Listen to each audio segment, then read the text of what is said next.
Welcome to Litcast, the podcast covering GCSE literature revision and notes for WJEC. These podcasts are designed to be used as an additional revision tool. There's nothing new or groundbreaking here, just revision notes in an on-the-go friendly format. Using these alone won't guarantee you an A star, but they can help you build your confidence to apply this knowledge to your exam questions and your classwork. With that being said, let's get started.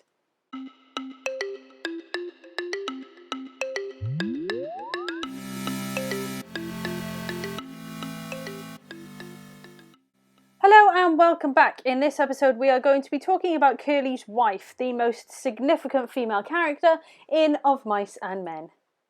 Curley's wife, like a lot of the other characters in the novella, is simply a character type and the only woman in the plot, and she is defined by that role, Curley's wife or possession.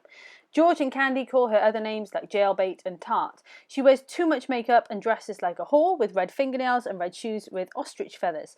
Lenny's fascinated by her and can't take his eyes off her. He keeps repeating that she's purty. George, realising Lenny's fascination, warns him to stay away from her from the first moment that they meet.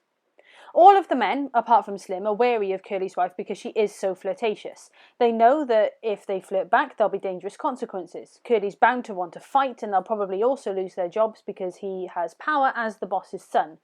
Despite the fact that the men aren't nice to her, she doesn't leave them alone. She bursts into the bunkhouse all the time. And they call her things like jailbait and rat trap. This turns out to some extent to be true because Lenny is lured to his death by killing her and by her death. One of the things to really consider with Curley's wife is the fact that we hear a lot about her before we meet her, and therefore we may, as readers, have a slightly biased or prejudiced approach to her.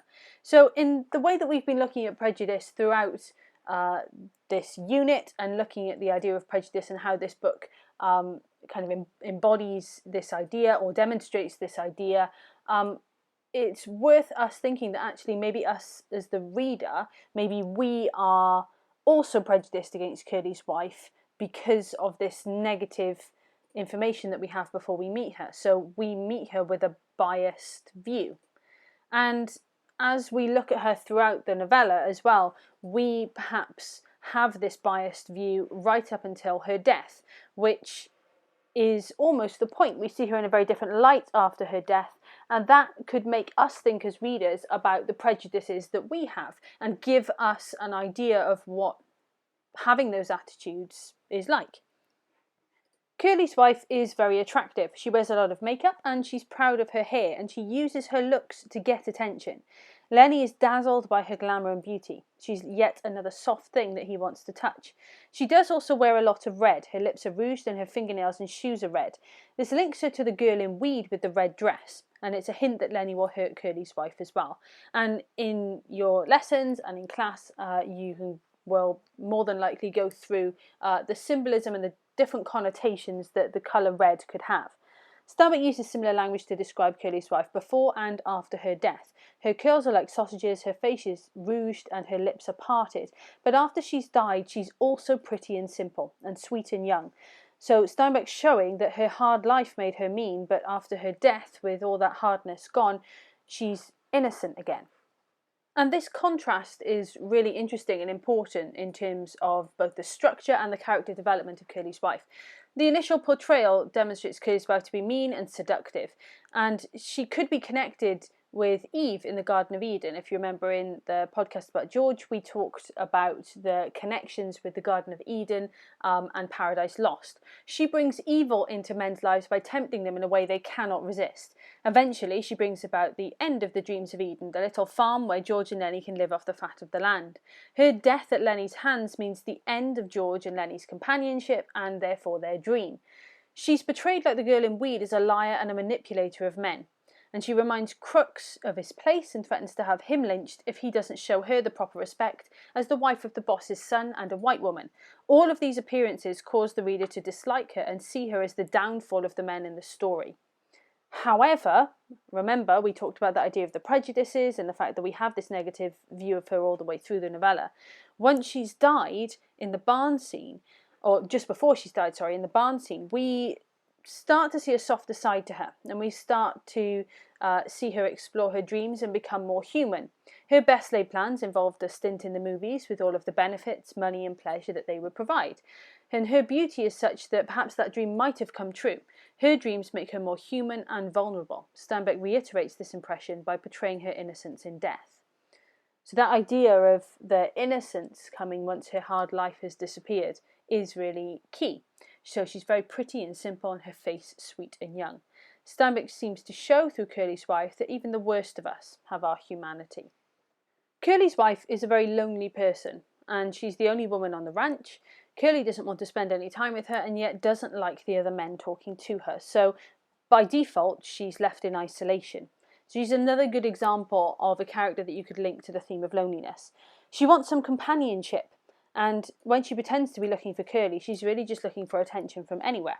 She's quite cunning, and she's aware of the power she has over Crooks and Candy, even though she's only been on the ranch for 2 weeks, and she's not afraid to use it.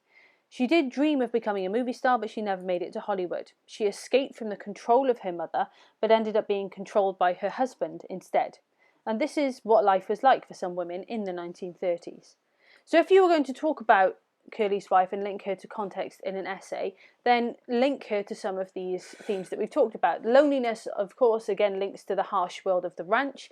We've got this idea of prejudice, and even us as the reader being prejudiced against Curley's wife, and sexism being a huge part of that. We've got the idea of her using her physical attributes to control people and using it as a form of power, which again could be typical of someone in her situation. And we've got again the idea of people not trusting her, and the fact that the only person who does trust her, in the same way as the only person that doesn't see the colour of Crooks' skin, is Lenny. The only person that openly trusts her and isn't wary or precautious around her is Lenny, because he's not aware of the social the social prejudices and the fact that you would be more careful around people, and you would be less likely to open up because you couldn't trust people in the same way because of the nature of jobs and people moving around a lot. When talking about Curley's wife, ultimately, it's important to think of her as a representation of women in 1930s America and the attitudes that link to that. And also think about the things that other characters say, because some of them are just as important in demonstrating what she tells us about life in the 1930s as much as what she does herself. So that's some notes and some ideas about Curley's wife and some of the things that you could talk about in your essays. And also add to your notes for revision. Thank you very much for listening, and I'll see you in the next one. You've been listening to Litcast, the podcast covering GCSE literature revision and notes for WJEC. This podcast is available to download from castbox.com, so if you're listening on YouTube, the link will be in the description below, where you can download these to listen offline on your phone and on the go. Thank you for listening, and good luck with your revision.